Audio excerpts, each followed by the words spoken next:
हाँ जी। तो फिर आज हम लेफ्ट विंग एक्सट्रीमिज्म के बारे में बात करेंगे। मेरा नाम दीपक यादव है और अब हम चीज़ों को स्टार्ट करते हैं। According to doctor Manmohan Singh, left wing extremism is the biggest threats for the Indian security. So हम चीज़ों को स्टार्ट करते हैं। Basis of the left wing extremism से, left wing extremism is also known as naxalism and the Maoism. It is a form of armed insurgency against the state motivated by the leftist ideologies.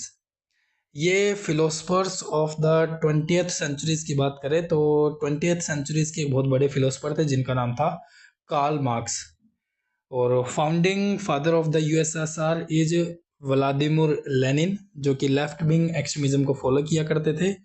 और founder of the communist China, जिसको हम कहते हैं Mao Zedong. Naxal ideas के development link extremism का सबसे बड़ा प्रतीक माना जाता है, because ideology which are affected naxalism the most is focused upon the developed और its related issue means. So the left wing extremism के recession also discuss in the linkage between the development and the spread of extremism. Naxalism talk of the establishing of the communist society by overthrowing the current state using the violent means। ये जो extremism होता है ये lack of development से ही born होता है और उस पर ही फेथ करता है। According to Karl Marx, the major cause of the poverty is inequality and uneven distribution of the wealth and the income, जिसकी वजह से पॉवर्टी, स्टारवेशन, एक्सप्लॉइटेशन और डिस्क्रिमिनेशन एक्सेट्रा के रीजन इकोनॉमिकल स्ट्रक्चर पर पावरफुल लोगों का कंट्रोल होना। इन powerful लोगों को बोर्जियस और कैपिटलिस्ट भी कहते हैं। They show the dominance of the politics, state government also capitalist dependent on the exploitation of the poor. मतलब ये लोग प्लोरिफरेट करते हैं is that because of the working class. Under capitalist socialist society the worker does the maximum job and get the minimum wage, thus the capitalist earn the maximum profit। Forward way by the Marx is socialist and the communalist. ये society only resolution से ही establish की जाई जा सकती है।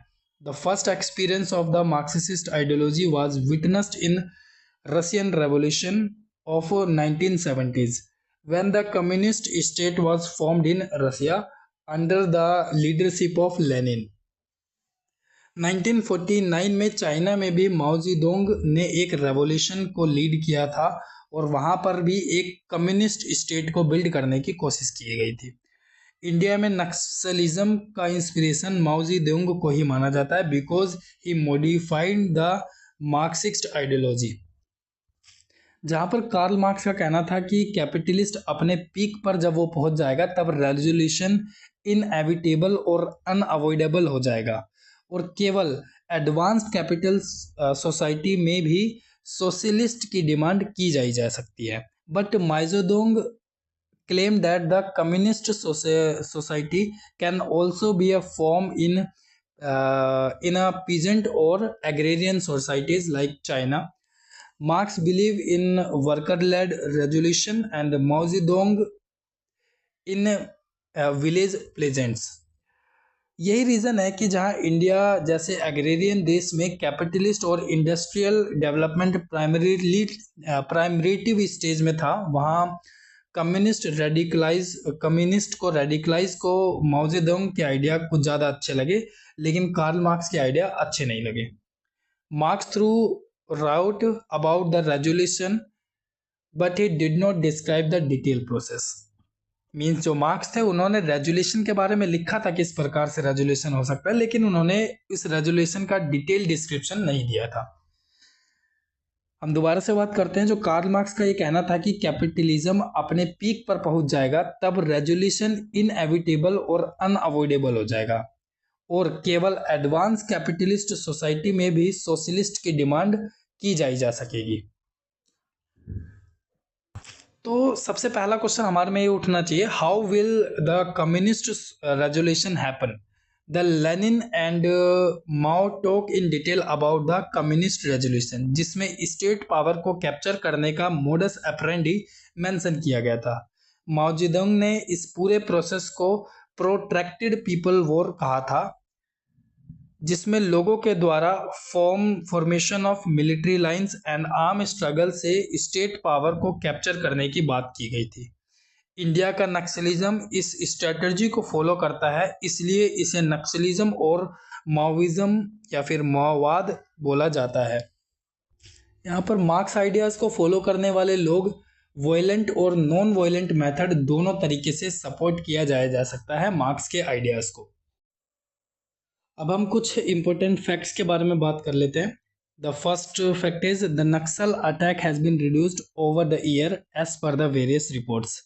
Left wing extremism के incidents से related 2015 से 2020 में 45% नक्सल अटैक कम हुए हैं, जहां पर 2009 और 2014 में ये नक्सल अटैक ज़्यादा थे। There has been decrease in a geographical spread of the violence, as only 46 districts reported the left-wing extremism related to the violence in 2021 compared to 96 in 2010. So हम बोल सकते हैं कि 2021 तक 46 डिस्ट्रिक्ट में हमें जियोग्राफिकल लेफ्ट विंग एक्सट्रीमिज्म को follow करने वाले लोग दिखा करते थे, वहीं पर ही 2010 में सिर्फ 2010 में 96 थे और 2021 में सिर्फ 46 डिस्ट्रिक्ट काउंट किए जाते हैं। Death related to the Naxal from 2005 to 2018 में 8000 से ज़्यादा थी, जहां पर 6300 सिविलियंस थे और 1900 सिक्योरिटी पर्सनल इंक्लूड थे।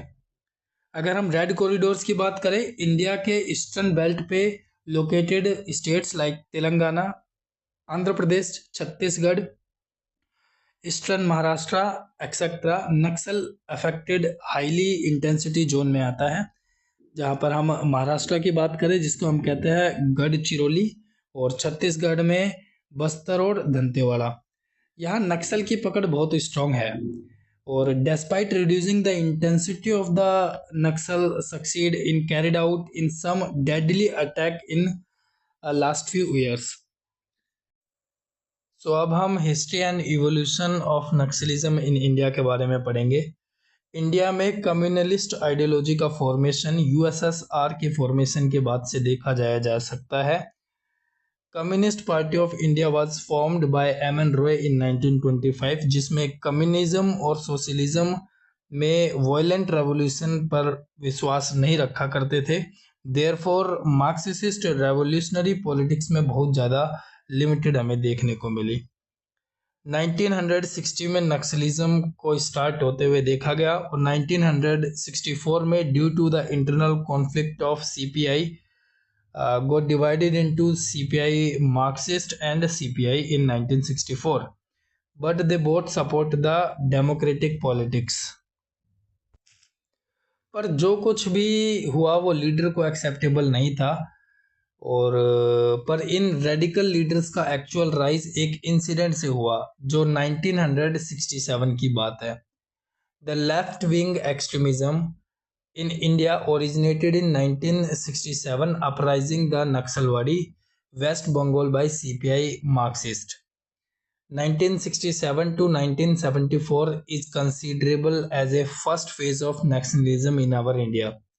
Naxalism in our India, जैसे स्टार्ट ये चुरू मंजूमदार के द्वारा किया गया, कंजू सन्याल के द्वारा, जंगल संथाल इसके मुख्य लीडरों में से एक थे, जो CPI मार्क्सिस्ट के रेडिकल लीडर्स में से एक इनकी गिनती की जाती थी। 1969 में Charu Majumdar form the communist party of India, Marxist Leninist in 1969 that supported the revolutionary and the violent politics. इसके बाद 1970 में ऑपरेशन स्टैब्लिशेस से नक्सलाइट पर हैवी क्रैकडाउन किए। यहाँ कई नक्सलीज को मार दिया गया और थाउजेंड्स को अरेस्ट कर लिया गया। 1974 में after the death of Charu Majumdar in 1974 the second phase of naxalism begin in our India, और वो जो सेकेंड फेज था वो 1974 से लेकर 2004 तक देखा गया, जिसमें नक्सलाइट मूवमेंट देखने को मिले, जिसमें इंटरनल डिस्प्यूट हुए और स्क्वैबल्स देखने को मिले। अब नक्सल को कोई एक ग्रुप लीड नहीं कर रहा था, वो कई छोटे छोटे उसके ग्रुप बन गए थे। एग्जाम्पल के लिए people war group was active in Andhra, while the Maoist Communist Center MCC and CPI, Marxist Leninist और SNS etc. were active in Bengal also। नक्सल का टारगेट गवर्नमेंट, लोकल जमींदार और पावरफुल पीपल हुआ करते थे। इसी टाइम पर हमें बिहार से जिसे स्टार्ट में एंटी नक्सल मिलिशिया देखने को भी मिले थे।